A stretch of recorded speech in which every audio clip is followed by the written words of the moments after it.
বিশ্বখ্যাত জনপ্রিয় ইসলামী বক্তা ও চিন্তাবিদ ডক্টর জাকির নায়েককে নিয়ে দেশের মুসলিম সমাজে ছিল ব্যাপক উৎসাহ ও আগ্রহ। বহুদিন পর জনপ্রিয় এই ধর্মপ্রচারক ঢাকায় আসছেন এমন খবর ছড়িয়ে পড়তেই সামাজিক যোগাযোগ মাধ্যম থেকে শুরু করে ইসলামপন্থী সংগঠনগুলোতেও বেশ সাড়া ফেলেছিল। কিন্তু শেষ মুহূর্তে জানা গেল আর ঢাকায় আসা হচ্ছে না আলোচিত এই ইসলামী স্কলারের। এমনটাই জানা গেছে স্বরাষ্ট্র মন্ত্রণালয় থেকে।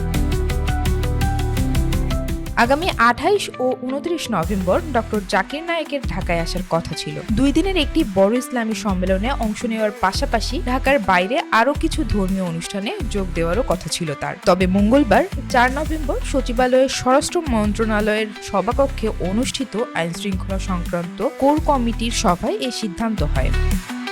সভার আলোচনায় জানানো হয়, জাকির নায়েকের আগমন ঘিরে ঢাকাসহ সারা দেশে বিপুল জনসমাগম ঘটার আশঙ্কা রয়েছে। এ ধরনের সমাবেশ নিয়ন্ত্রণে প্রচুর আইনশৃঙ্খলা বাহিনীর সদস্য মোতায়েনের প্রয়োজন হবে। কিন্তু জাতীয় নির্বাচন ঘনিয়ে আসায় বর্তমানে দেশের সব নিরাপত্তা বাহিনী নির্বাচনের দায়িত্বে ব্যস্ত। এই পরিস্থিতিতে অতিরিক্ত জনসমাগম নিয়ন্ত্রণে আইনশৃঙ্খলা বাহিনী সরানো সম্ভব নয়। ফলে সরকার দেশের সার্বিক শান্তি ও স্থিতিশীলতা বজায় রাখতে সফরটি আপাতত স্থগিত রাখার সিদ্ধান্ত নিয়েছে। দেশের সার্বিক শান্তি, নির্বাচনী স্থিতিশীলতা ও আইন শৃঙ্খলা পরিস্থিতি বজায় রাখার স্বার্থেই এই সিদ্ধান্ত নেওয়া হয়েছে। তবে নির্বাচন শেষে পরিস্থিতি অনুকূল হলে জাকির নায়েকের সফর পুনর্বিবেচনা করা হতে পারে বলে সরকারের পক্ষ থেকে জানানো হয়েছে। আমার বস ধর্ম মানেন না।